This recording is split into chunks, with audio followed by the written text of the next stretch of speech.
The Lord be with you. And with your A spirit. reading from the Holy Gospel according to Matthew. Glory to you, O Lord.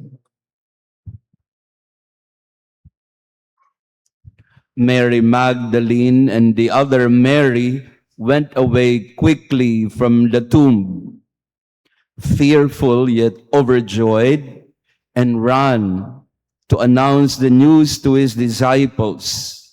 And behold, Jesus met them on their way and greeted them.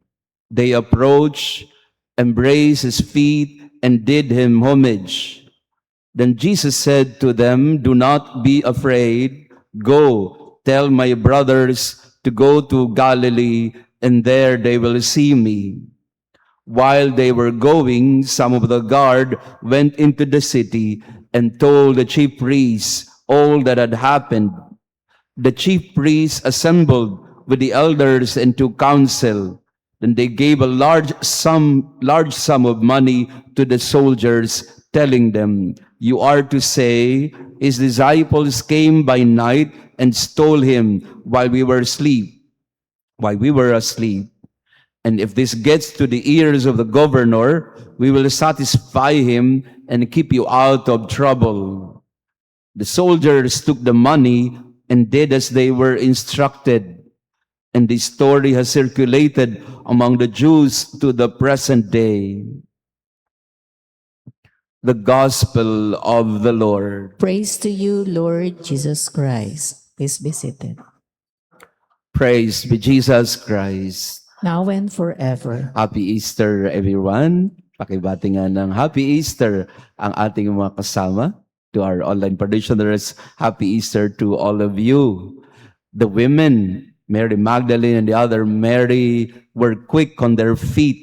They went quickly to the tomb and they discovered that the tomb was empty. They were fearful. They did not understand, yet they were overjoyed. So what did they do? They ran. They ran to announce to the disciples the news of Jesus being raised from the dead, especially because they have witnessed him, adored him, and prostrated themselves before his feet, embraced the feet of Jesus. The women were the first witnesses to the resurrection. And when they learned about it, they could not do anything but run. The running women, mga tumatakbong kababaihan. Dito sa atin, may tumatakbo din lagi. Yan, yung katabi ko ngayon. Nakita nyo siya kanina, tumakbo na naman. I like Ate Marie so much. No? Every time she runs from there to here, yan, tumatakbo siya. That's the attitude of the running women. There's excitement in their feet when it comes to proclaiming. She runs because she will proclaim the word of God. Tama ba, Ate Marie? Okay, takbo ka lang ng takbo. The running women, that's a beautiful image of the Easter event. Kailangan tumakbo ka. Hindi naman sa dahil nagmamadali ka, kung hindi masaya ka na ibabahagi ang iyong nakita, ang iyong nararamdaman. Kumpara natin ito sa mga tao na wala ng buhay, papatay-patay, dragging their feet. Marami sa atin ngayon ganon, dragging their feet back to work. Kaya iiksian ko lang po ang aking homily kasi alam ko back to work na naman ang marami sa inyo. And yet it is Easter. The Lord is telling us, I am alive and so should you be. Kailangan mahanap natin sa puso natin yung kagalakan. May takot, fearful yet overjoyed. Ito yung paglalarawan sa mga kababaihan. And this is also the invitation for all of us today, Easter season especially. Christ is alive. Buhay ang Diyos. Takbo ka. No? Hindi dahil sa ikaw ay may hinahabol lagi, pero there should be excitement in your feet. Whatever you do today, kung ano man ang ginagawa mo sa buhay mo ngayon, whatever apostolate service or ministry you are in, whatever work that occupies you, be it in the household or in the workplace, do it with enthusiasm. Do it with joy. Hindi dahil sa Hindi dahil sa binabayaran ka sa mga ginagawa mo, kung hindi nandun yung kagalakan sa puso. So, we ask ourselves today, have you found that Easter joy or Paschal joy in your heart?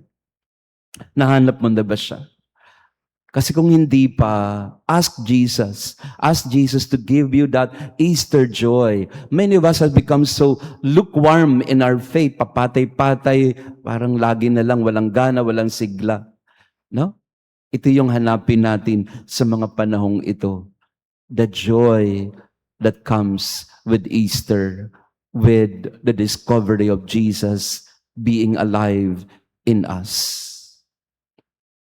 Praise be Jesus Christ. Alleluia. Now and forever. Alleluia.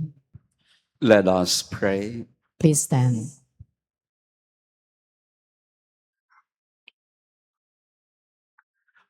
May the grace of this Paschal sacrament abound in our minds, we pray, O Lord, and make those who have set on the way of eternal salvation worthy of your gifts through Christ our Lord. Amen. Maraming salamat po sa inyong pagdalo sa ating misa. Happy Easter once again to all of you, especially to the kids of Asilo. Thank you.